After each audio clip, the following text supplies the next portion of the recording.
ಸರ್ಕಾರ ಶಾಶ್ವತವಾಗಿರುತ್ತಾ ಅಂತ. ಆಮೇಲೆ ಈ ಹೆಸರು ಬದಲಾವಣೆ ಮಾಡಿ ಮನೆ ಮನೆಗೆ ಚಿನ್ನದ ತಗಡು ಓಡಿಸ್ತೀರಾ ಅಂತ ಪ್ರಶ್ನೆ ಮಾಡ್ತಾರೆ ಕುಮಾರಸ್ವಾಮಿ ಅವರು. ಚಿನ್ನದ ತಗಡು ತೊಗೊಟ್ರೆ ಖಂಡಿತ ಓಡಿಸ್ತೀವಿ. ಕೇಂದ್ರದಲ್ಲಿ ಇದಾರಲ್ಲ, ಕೇಂದ್ರದಲ್ಲಿ ದುಡ್ಡೆಲ್ಲ ಅಲ್ಲೇ ಇರೋದು. ನಮ್ಮ ಕರ್ನಾಟಕದ ಕನ್ನಡಿಗರ ದುಡ್ಡೆಲ್ಲ ಅಲ್ಲೇ ಇರೋದು. ಅದನ್ನ ಕೊಟ್ರೆ ಖಂಡಿತ ಓಡಿಸೋಣ. ಅದಕ್ಕೇನು ಅಭ್ಯಂತರ ಇಲ್ಲ.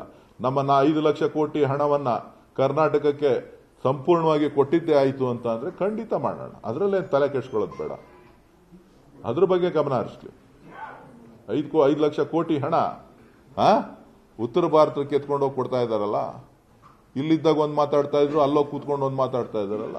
ದಯವಿಟ್ಟು ಅವರು ಕೊಡೋದಿದ್ರೆ ಕೊಡ್ಲಿ. ಅದನ್ನ ಚಿನ್ನದ ತಗಡಬೇಕಾದ್ರೆ ಓಡಿಸೋಣ. ಅವ್ರ ಆಸೆ ಯಾಕೆ ಬೇಡ ಅನ್ಲಿ ನಾನು? ಅಲ್ವಾ? ತಪ್ಪಿದ್ಯಾ ಏನಪ್ಪ? ಕನ್ನಡಿಗರ ದುಡ್ಡು ಅಲ್ವಾ ಅದು? ಬಿಹಾರದಲ್ಲಿ ಹೊಡಿತಾ ಇರೋದು, ರಾಜಸ್ಥಾನದಲ್ಲಿ ಹೊಡಿತಾ ಇರೋದು, ಮಧ್ಯಪ್ರದೇಶದಲ್ಲಿ ಹೊಡಿತಾ ಇರೋದು, ಉತ್ತರ ಪ್ರದೇಶದಲ್ಲಿ ಹೊಡಿತಾ ಇರೋದು. ಆ ದುಡ್ಡೆಲ್ಲ ಕನ್ನಡಿಗರದಲ್ವಾ? ಆ ದುಡ್ಡು ಕೊಟ್ರೆ ಖಂಡಿತ ಅವ್ರೇನು ಹೇಳ್ತಾರೆ ಹಂಗೆ ಮಾಡೋಣ.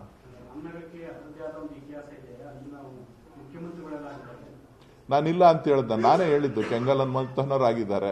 ಕೆಂಗಲ್ ಹನುಮಂತಯ್ಯನವರಿಗೆ ಇವರು ಮುಖ್ಯಮಂತ್ರಿ ಆಗಿದ್ದಾಗ ಒಂದೇ ಒಂದು ಸ್ಟ್ಯಾಚ್ಯೂ ಮಾಡಿದಾರೇನ್ರಿ? ಕೆಂಗಲ್ ಹನುಮಂತಯ್ಯನವ್ರ ಹೆಸರು ಹೇಳಿದಾರೇನ್ರಿ? ಈಗ ಯಾಕ್ರಿ ಹೇಳ್ತಾರೆ? ಸುಮ್ಮನೆ ಎತ್ಕಟ್ಟೋದನ್ನ ಬಿಡ್ರಿ, ಕೇಳಿ ಸುಮ್ಮನೆ ಬಿಡ್ರಿ. ಅದನ್ನೆಲ್ಲ ಅದೇನು ವಿಚಾರ ಅಲ್ಲ. ಕುಮಾರಸ್ವಾಮಿಯವರು ಕೇಂದ್ರದ ಮಂತ್ರಿ ಆಗಿದ್ದಾರೆ. ಅವ್ರಿಗೊಂದು ಅವಕಾಶ ಸಿಕ್ಕಿದೆ.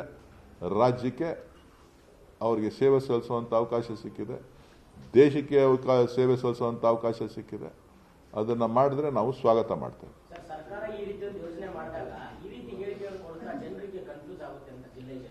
ಜನರಿಗೂ ಕನ್ಫ್ಯೂಸ್ ಆಗೋದಿಲ್ಲ. ಜನರು ಕರೆಕ್ಟ್ ಆಗಿದ್ದಾರೆ. ರಾಜಕೀಯ ನಾಯಕರುಗಳು ಕನ್ಫ್ಯೂಸ್ ಆಗ್ಬಿಟ್ಟಿದ್ದಾರೆ. ರಾಜಕೀಯ ನಾಯಕರುಗಳಿಗೆ ಕನ್ಫ್ಯೂಸ್ ಆಗಿದೆ. ಬೇರೆಯವ್ರು ಯಾರಿಗೂ ಜನಸಾಮಾನ್ಯರು, ರೈತರು, ಯುವಕರು ಎಲ್ಲರೂ ಕೂಡ ಬಹಳ ಸಂತೋಷದಿಂದ ಇದ್ದಾರೆ.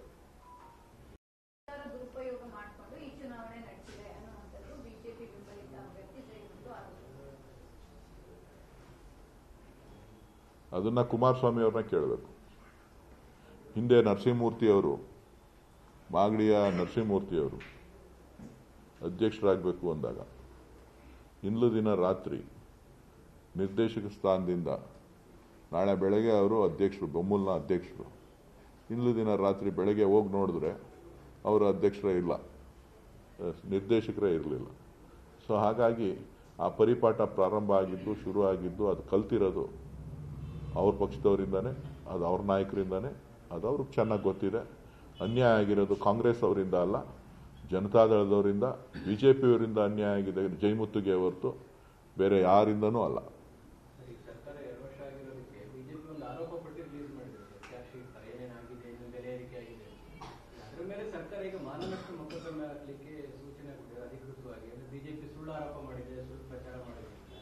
ಈ ಕಾನೂನಾತ್ಮಕ ಹೋರಾಟ ಅಗತ್ಯ ಇತ್ತ? ಪೊಲಿಟಿಕಲಿ ಆರೋಪಗಳು ಪ್ರತ್ಯಾರೋಪಗಳು ಸಹಜ.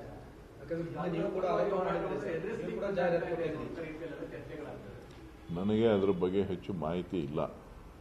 ಅದನ್ನ ಸರ್ಕಾರ ನಡೆಸ್ತಾ ಇರ್ತಕ್ಕಂಥ ಮುಖ್ಯಮಂತ್ರಿಗಳು ಮತ್ತು ಉಪಮುಖ್ಯಮಂತ್ರಿಗಳು, ಸಚಿವ ಸಂಪುಟದ ಸದಸ್ಯರನ್ನ ಕೇಳಿ. ಯಾಕೆಂದರೆ ಅದು ಸರ್ಕಾರದ ತೀರ್ಮಾನ, ಸರ್ಕಾರದ ನಡವಳಿಕೆ.